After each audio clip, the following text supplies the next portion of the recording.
Peace and good day to you.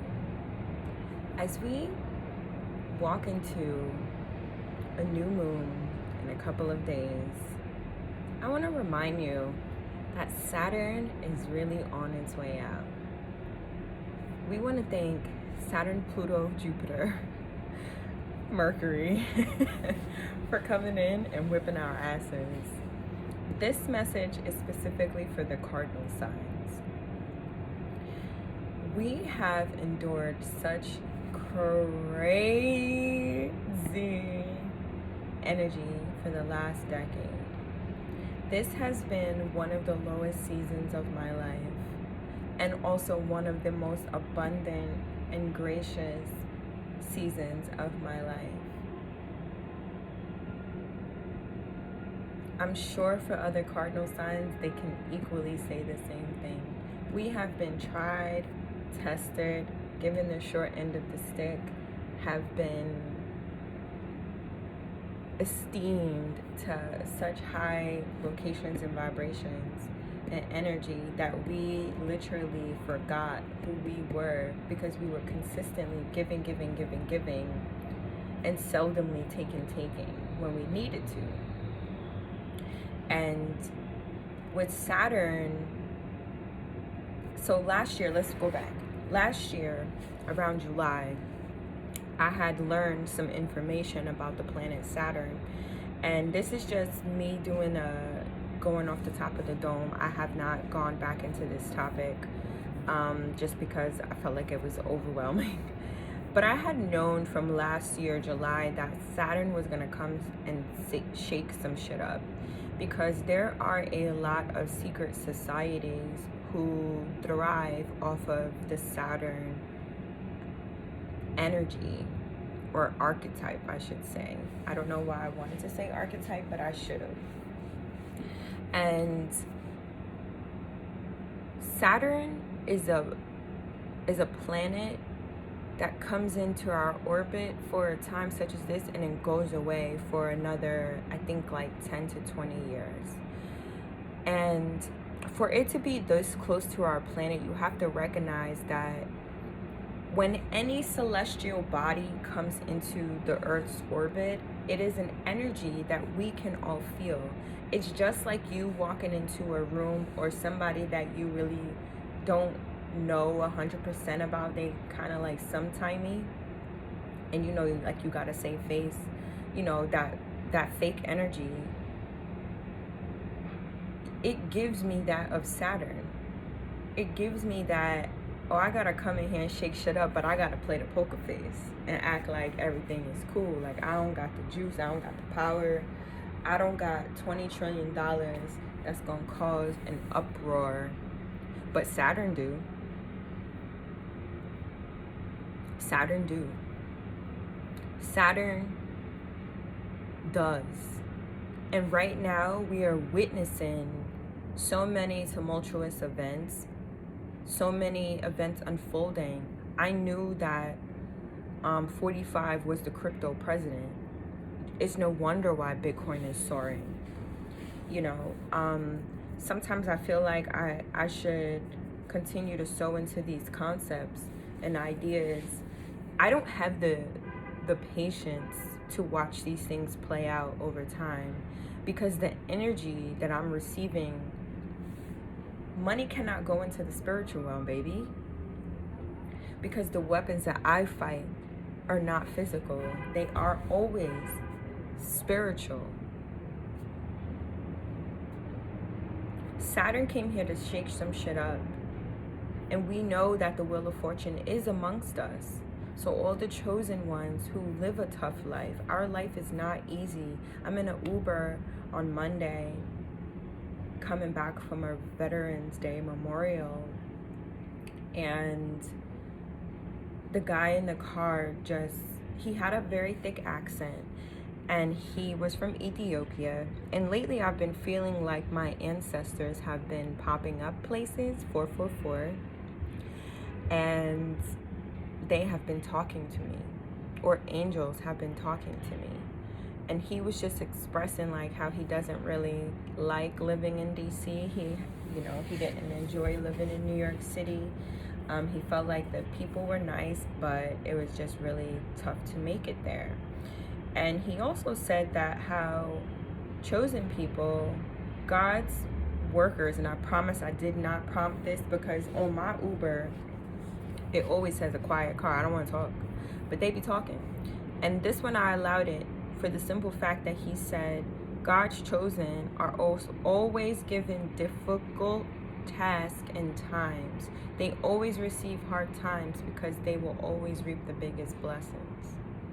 People abuse their power and their kindness and their privileges, but they don't realize that they're also harming themselves in the long term.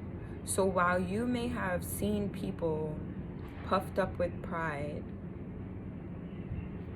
and using lewd acts to win over and get over, a lot of people have been in toxic energy. You know, I fell into the Diddy loop a couple of weeks ago because I just didn't know what was happening. I haven't been on socials. That is technically a form of news, but it was just happening too frequently, and I knew that with the woes of the election on the horizon, I didn't want any parts of it because I knew what Saturn came here to do. It came to shake shit up. So as we're segueing into a full moon, as Saturn is removing itself from our energy, oh, you better know that we're going into a golden age, baby. We are going into a 9-year. This full moon that is coming, it will be very revealing. There are going to be major breakthroughs. So this energy that you're about to feel, this boost of energy, you're going to feel like, damn, some weight has been really lifted off of me, because it really has. On the 15th, Saturn will go retrograde. I'm almost 100% sure it's retrograde. I would say like 97%. And since it is now going out of our orbit after the chaos that it ensued, just think about where we are headed after the dust settles. It reminds me of this documentary I was watching yesterday about in India, how India, Cali, Spain, I think, there were a couple of places that have a lot of smog and pollution. And during the pandemic, when people stopped driving, people literally ran inside and woke up their loved ones in India one day, 14 days after the pandemic. So let's call it April. Sometime in mid-April 2020, they went outside and they saw the highest peak of mountains they have ever seen, ever. I want to say it was the is it Everest or Himalayas? I feel like it was the Himalayas. But the fact is, they had never seen this ever for 30 years. Smog and pollution polluted the cities of India so thick that you could see the cloud of smoke coming, hovering over the town. So if your house was there, let's say your house is 15 feet. At 15.2 feet, the smog is there. It's a thick cloud. They say that when you go to India, you can smell a stench in the air that frightens your nose hairs, okay? So it's like, think about it. These people never saw mountains for 30 plus years. Never. Some people never even knew that the terrain of mountains was less than 100 feet of visibility. But because there was so much pollution and smog and chemicals and things polluting those rose-colored glasses, they could never see the magnificent, glorious works of the Creator. And that's exactly what people did to you. That is what they have done to you. They gave you this social security number. They gave you this birth certificate, told you to file your taxes. Make sure that you go here and shop for food. Make sure you send your kids to this school in this zone because you live in this zip code. And don't forget, if you live 2 miles or less to the school, you have to bring your child. We know you have to work at 8 o'clock. We know school starts the same time. We know that we ask you to commute every single day to your location of work as a mother because we told you that you have equal rights as a man. We told you that you needed to have a house with a white picket fence and a dog, at least 2 kids, a husband, maybe a cat if you're a cat witchy lady. You need at least 2 cars, and one of them gotta be Lux. Don't forget the other gotta be a minivan because the kids want to watch Shrek on the ride in.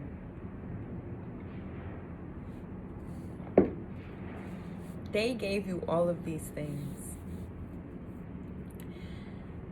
and they were simply blocking the kingdom of God, which is in you. So you've literally propelled your spirit into a physical avatar and lived a life, consumed in this life of debt, riches and royals and luxury brands when you're not a luxury brand. No shade of disrespect. But we have consistently been taught to live above our means when the means wasn't meaning. You know, I've been looking into relocating to different places, and one of the first things that I look up now, and I've probably done it more in the last 2 years than I have ever, is the demographic of the cities. Who lives here? What type of people thrive here? How much money do they make? Are they white, Black, indigenous people of color, Asian, Hispanic, American Indian, other? What is it? What are the demographics? And because I like to take jobs anywhere in the world that'll hire me whenever they do, I pick up and go, free as fuck. I have that luxury because I didn't fall into the American dream trap. Make sure when you're 12 years old, you have a boyfriend and you're obsessed with this idea of love and lust and you want to have his babies and you're planning your wedding at 12. Go to college, get $100,000 in debt before you even start working. If you weren't a silver spoon baby, if you don't have scholarships, la la la.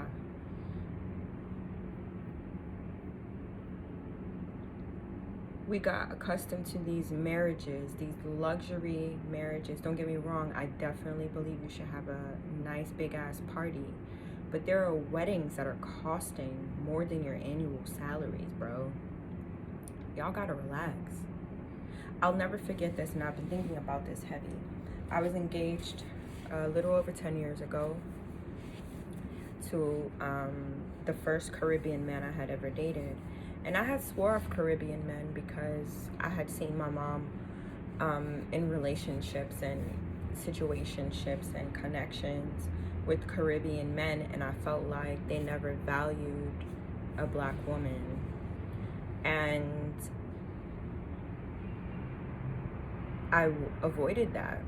And then I met this man at work, and I didn't know that he was engaged or married. He didn't wear a ring, and he was very standoffish. But we worked together, so I technically needed to be in communication because his department and my department worked simultaneously together. I say that all to say, fast forward, he ends up getting separated from his spouse, and 6 months or so later, they filed for divorce, and now all of a sudden I'm in the picture. And I respected him for the way he handled that situation, because when you are married, you want to commit yourself to your marriage and your relationship. And fast forward, when the divorce was final the following year, I'd say in 6 months I was engaged after that. And I remember, like, I just want to go to the justice. And I specifically remember him saying, well, with my previous marriage, we did that, and I don't want to do that. I want to have a celebration if I want this to be my final marriage. And I said, okay, well, make sure you got that final marriage money, my nigga. So as this thing ensued into a fucking disaster, because nobody was really happy for me. He knew that he shouldn't have married me based upon how my family reacted at my proposal. And there's a video somewhere on my old computer, but we all know the episode of when Martin proposed to Gina, and I think Brian McKnight came out. Like, it was just a beautiful flowers for the lady, you know, all of that.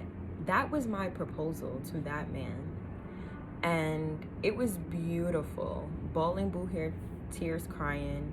We met at, you know, places that we had went on dates, and we did our engagement photo shoot there. You know, it was just a very special place that him and I had curated. And nobody understood that love and affection for one another. And all I know is that he complained to me literally not even 24 hours about how my family acted during that process. And then later on complained to me again about how I care more about the wedding than the marriage. And I'm like, my guy, this was your fucking idea.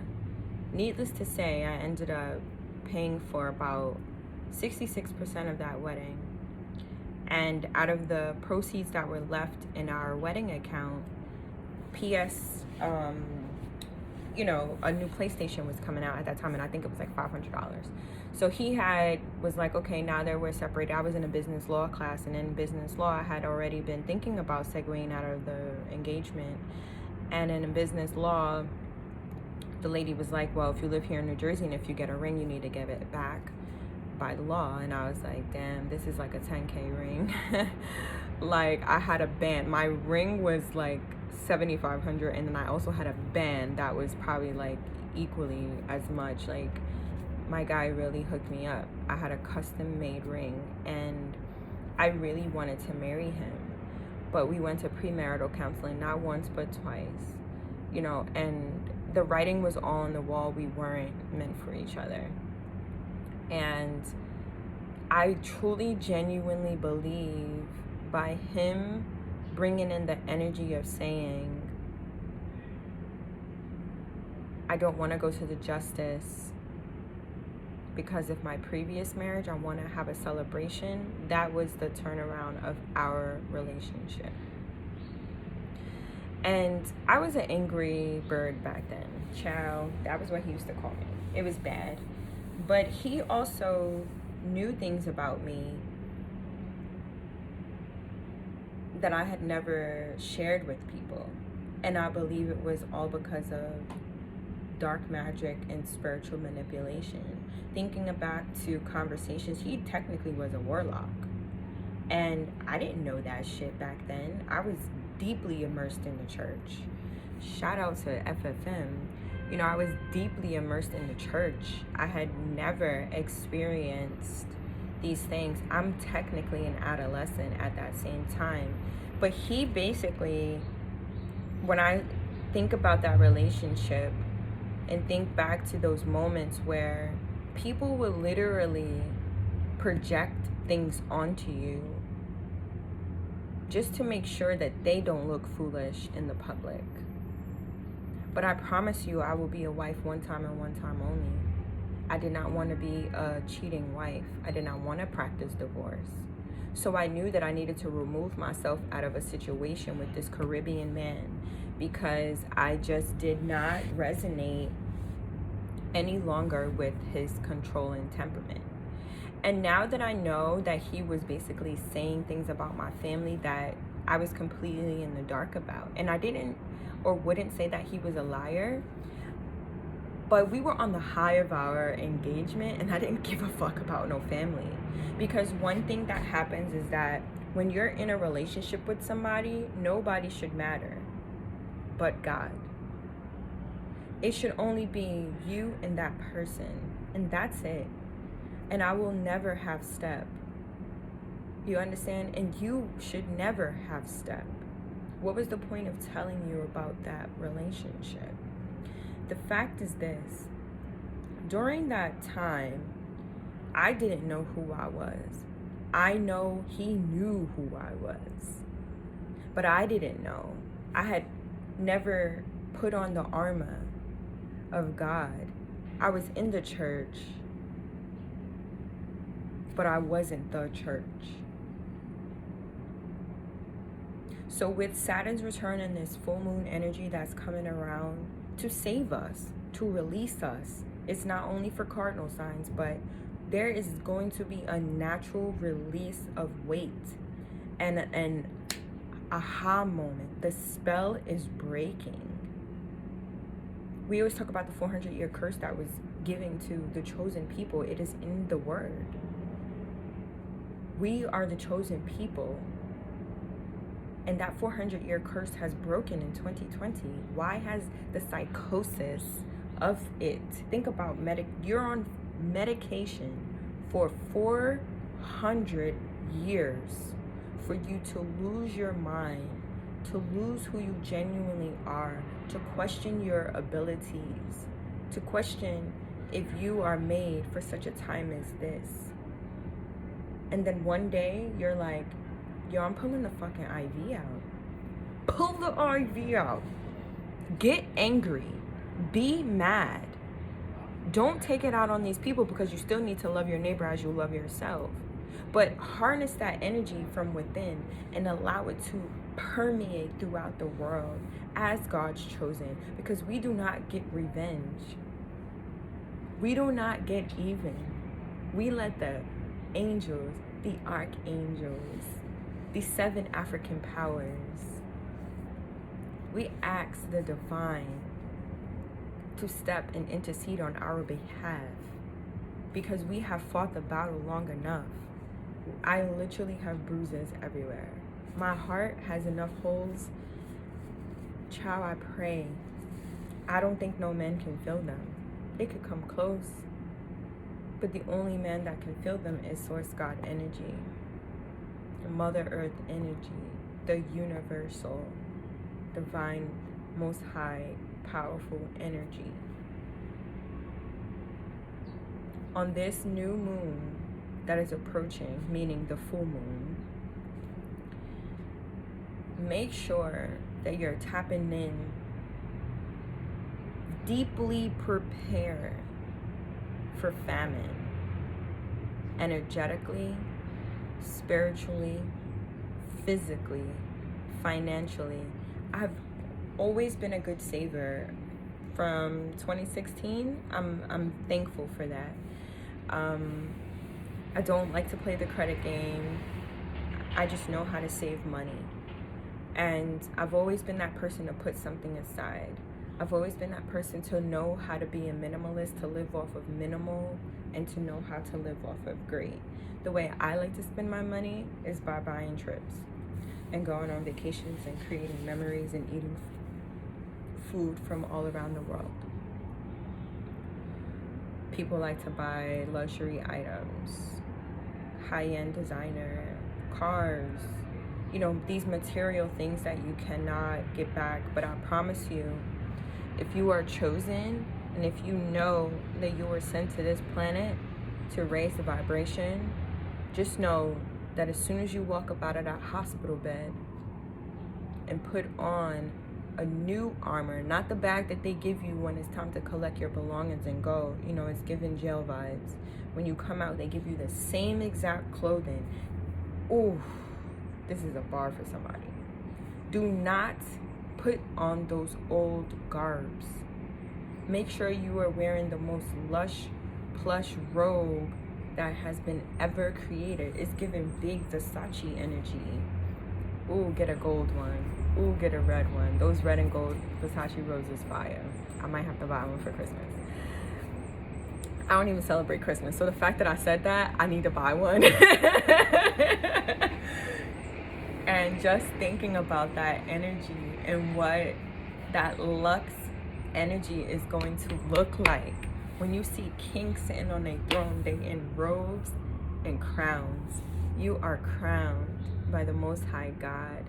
There are high-ranking officials, ancestors, angels that have been assigned to protect you by any means necessary. So prepare for what's to come in this new full moon phase. Prepare for darkness, because it is going to come. We've let 45 back in office. How? Prepare for darkness, because this is the time and the only time that you were chosen to shine bright. You were raised up for a time such as this. So prepare for a year's time. Whatever that may look like, whatever it may feel like, just know that it is a time for you. All right? If you want a private reading, I don't even know how you can reach me. People are always asking me, and right now I'm really not sharing my energy. But if you are interested, just send a message below, and I would say send me an email, queengoddesshope@gmail.com. Peace.